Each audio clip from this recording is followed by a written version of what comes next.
কয়েকদিন ধরে কিন্তু নানা ধরনের আলোচনা চলছিল। জামাতকে রেলওয়ে কর্তৃপক্ষ কয়েকটা বগি দিয়েছিল, বিশেষ বগি, সেগুলো নিয়ে কথা হয়েছিল যে জামাতকে কেন বগি দেওয়া হলো। পরে অবশ্য রেল বিভাগ একটা ব্যাখ্যা দিয়েছে। তারা বলেছে জামাতকে এটা দেওয়া হয়েছে বাণিজ্যিক ভিত্তিতে, জামাত এটার ভাড়া পরিশোধ করেছে এবং রেল বিভাগ মনে করেছে যেহেতু ছুটির দিনে এমনিতে লোকজন কম হয় ট্রেনে, তাহলে ট্রেনে যদি দুটো বগি ফুল থাকে অসুবিধাটা কী। আবার বিপরীত দিকে রেল বিভাগ থেকে এটাও বলা হয়েছে যদি আমরা এই ট্রেনের বগি দুটো ওদের কাছে ভাড়া না দিতাম তাহলে হয়তো অনেক লোক মিটিংয়ে আসার জন্য হয়তো বিনা টিকিটে চলে আসতো, কাজে আমাদের লাভ হয়েছে বাণিজ্যিকভাবে। এটা খুব ভালো একটা বক্তব্য এবং খুব ভালো একটা উদাহরণ। আমি আশা করব এই উদাহরণটা যেন এখানে থেমে না থাকে, অর্থাৎ আগামীতে যখন কোনো পলিটিক্যাল পার্টি অথবা অন্য কোনো পার্টি যদি এইভাবে বাণিজ্যিক কারণে বাণিজ্যিকভাবে তাদেরকে টাকা পরিশোধ করে, তারা যেন তাদেরকেও এরকম বগি সরবরাহ করে, এটাই প্রত্যাশা করব। যদি আগামীতে এই ধরনের উদাহরণ আমরা দেখতে না পাই তাহলে বুঝবো এটা ছিল কোনো লজিক না, এটা ছিল একটা অজুহাত, জাস্ট জামাতকে দেওয়াটাকে জাস্টিফাই করা একটা অজুহাত।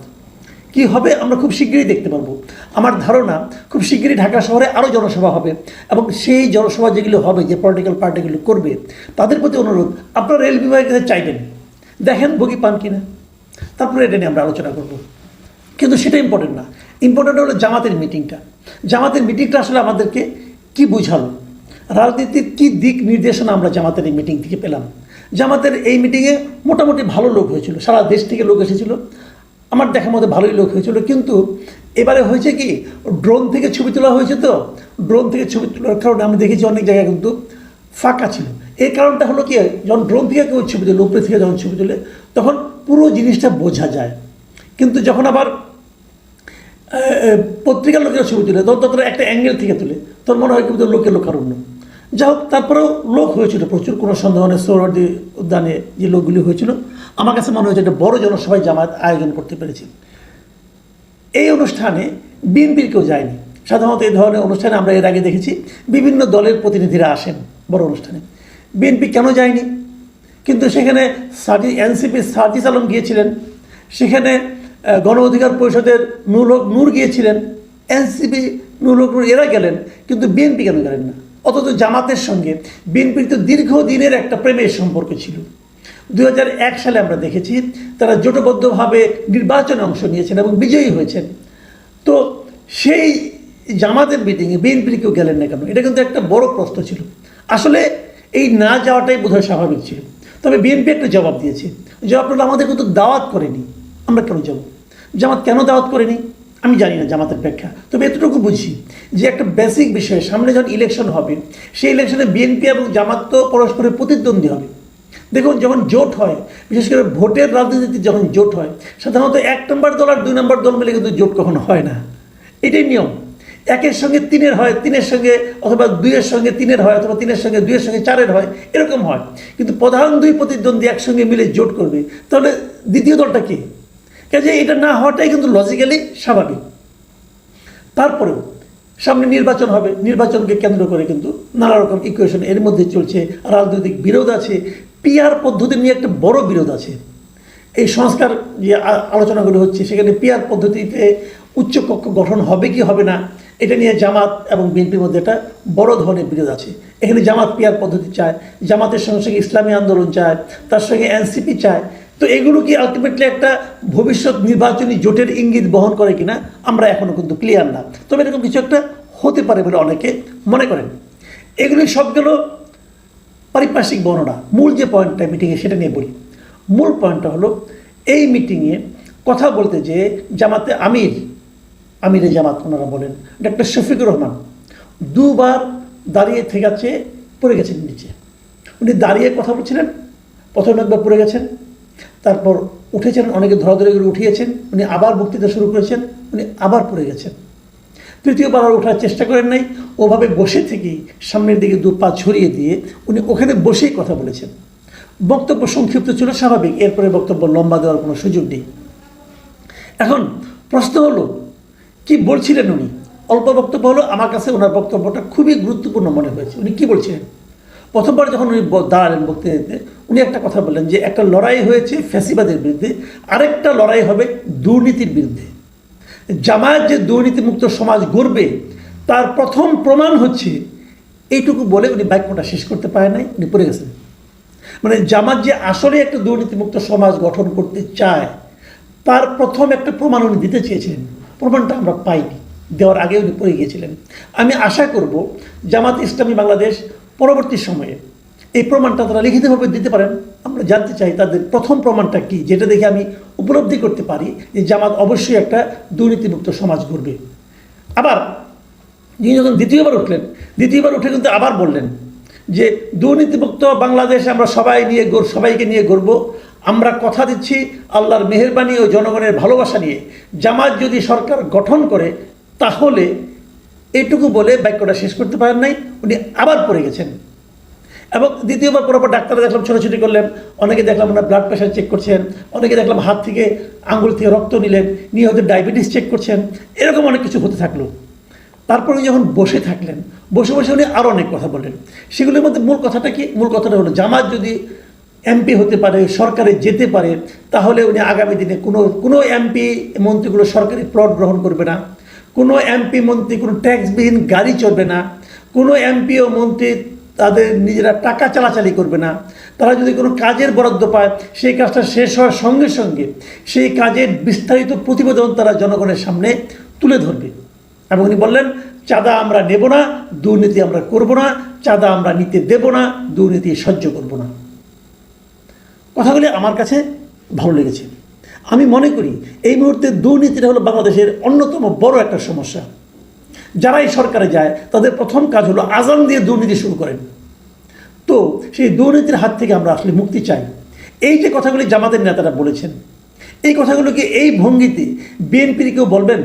যদি বিএনপি আগামীতে সমাবেশ করেন, তাদের কাছে আমার আহ্বান থাকবে, আপনারা এসে বলুন যে আপনারাও কোনো দুর্নীতি করবেন না, দুর্নীতি করতে দেবেন না।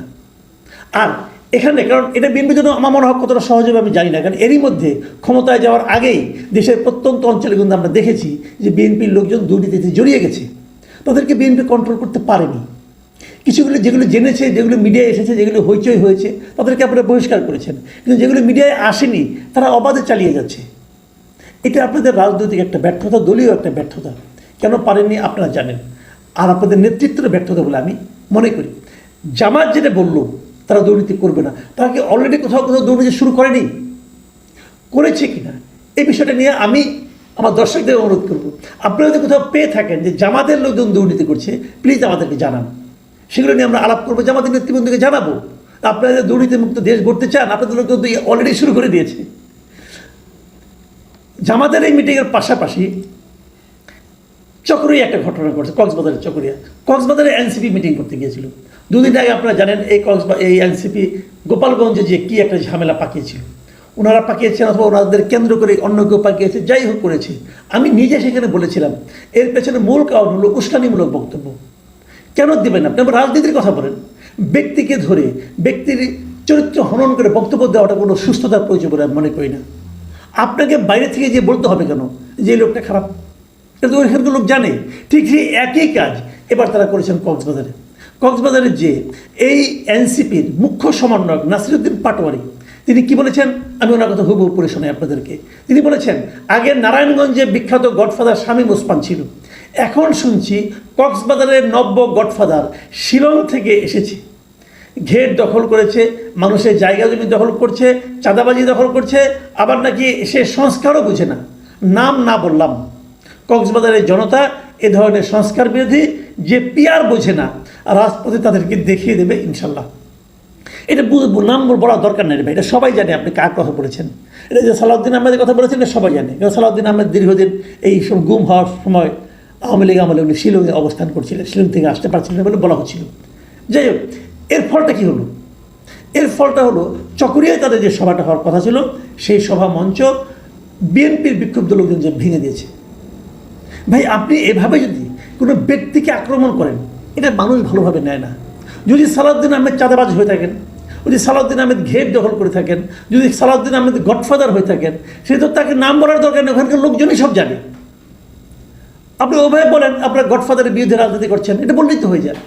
কিন্তু নাম ধরে উচ্চারণ করার দরকারটা কোথায়? যখন নাম ধরে উচ্চারণ করেন তখন এই গডফাদার যদি ধরে নিলাম উনি গডফাদার, তো গডফাদারকে একা একা গডফাদারগিরি করে এটা গিয়ে তার সঙ্গে লোক আছে না, ওখানকার স্থানীয় লোকজন আছে না, এরা সবাইকে গডফাদারের অনুচর নাকি তারা বিএনপিকে ভালোবাসে? দুটি হতে পারে। তারা তো মিছিল করে যে চকরিয়া আপনার মঞ্চ ভেঙে দিল, আপনারা তো পালিয়ে আসলেন, আপনি তো চকরিয়া যেতেই পারলেন না, লাভটা কী হলো? এখান থেকে না আমার মনে একটা সন্দেহ আসে। সন্দেহটা কি, এরা কি আসলে ইন্টেনশনালি সব জায়গায় যায় একটা করে গণ্ডগোল পাকাতে? কেন যায়? এই গণ্ডগোল পাকিয়ে তাদের লাভ কি?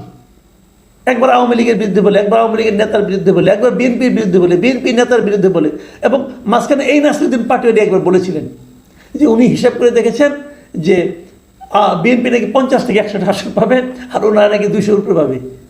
এই ভদ্রলোক বলেছিল। তাকে আপনি তো বলবেন তার মাথা ঠিক নাই, এলোমেলো হয়ে গেছে, বলতে পারেন আপনি, কিন্তু আমি বলবো না। কারণ উনি তো এত বড় একটা দল এনসিপি, তার মুখ্য সমন্বয়ক, গুরুত্বপূর্ণ পদ, গুরুত্বপূর্ণ ব্যক্তি। তো গুরুত্বপূর্ণ ব্যক্তিদের কাছ থেকে আমরা কিন্তু আসলে গঠনমূলক বক্তব্য শুনতে চাই। আমি গতকালকে বলেছিলাম যে দেখেন, দেশটাকে বিভক্ত করার দায়িত্ব নিয়েন না, মানুষের মধ্যে ঐক্যবদ্ধ করার জন্য একটা প্রচেষ্টা করেন। কুৎসা রটনা করে, মানুষকে গালাগাল করে আমাদের দেশের মানুষের ভালোবাসা অর্জন করা যায় না। এই দেশের মানুষ বেসিক্যালি মিলেমিশে থাকতে চায়। সেই ধরনের কাজ করুন। মাস্তানি করে, মানুষকে তুচ্ছ তাচ্ছিল্য করে, যেটা নাকি আওয়ামী লীগের আমরা অনেক মন্ত্রীরা করতো, হাসান মাহমুদ, ওবায়দুল কাদের, এরা করতো। মানুষ এটা পছন্দ করে না। যদি মানুষের ভালোবাসা অর্জন করতে না পারেন, তাহলে বেশি দূর যেতে পারবেন না ভাই। এই দৌড় খেয়ে পালাতে হবে সব জায়গা থেকে। আমি একটা কথা বলে এখানে শেষ করি জামাতের মিটিং সম্পর্কে। জামাতের মিটিংয়ে জামাতের আমিরের যে পড়ে যাওয়ার ঘটনাটা, এটা নিয়ে দেখলাম সোশ্যাল মিডিয়ায় অনেকে নানা ধরনের ট্রল করেছেন, অনেকে বলেছেন এটা নাকি অভিনয় ছিল। আমি তাদের জন্য এটা বলবো, ভাই দেখেন, উনি একজন বয়স্ক লোক। আজকের আবহাওয়াটা দেখেন, প্রচণ্ড গরম ছিল, এর মধ্যে একজন মানুষ পড়ে যেতেই পারে। এটাকে এইভাবে ব্যাখ্যা করেন না। যারা এইভাবে ব্যাখ্যা করে এক ধরনের আমোদ অনুভব করছেন, আমি এই আমোদটাকে সমর্থন করতে পারি না ভাই। মানবিকভাবে দেখা উচিত। আপনি সুস্থ সবল মানুষ, আপনিও কখনো পড়ে যেতে পারেন। এটা অভিনয় হতে যাবে কেন? এটা অভিনয় করে না লাভ কি? যাই হোক, আমি আবারও বলছি, মানুষকে ইনসাল্ট করে কোনো লাভ নাই। কি সালাউদ্দিন সাহেব, কি জামায়াতের আমির, এদেরকে মানুষ হিসেবে বিচার করেন, মানবিক হন। তাদের ব্যাপারে আপনার সমালোচনা থাকতে পারে, সারাদিন সমালোচনা করেন, কোনো সমস্যা নাই। কিন্তু এই ট্রল করা, অমানবিক আচরণ করা এবং গালাগাল করা, এটা কোনো সুস্থতার পরিচয় বহন করে না। প্রিয় দর্শক, এখন এ পর্যন্তই। আল্লাহ হাফিজ।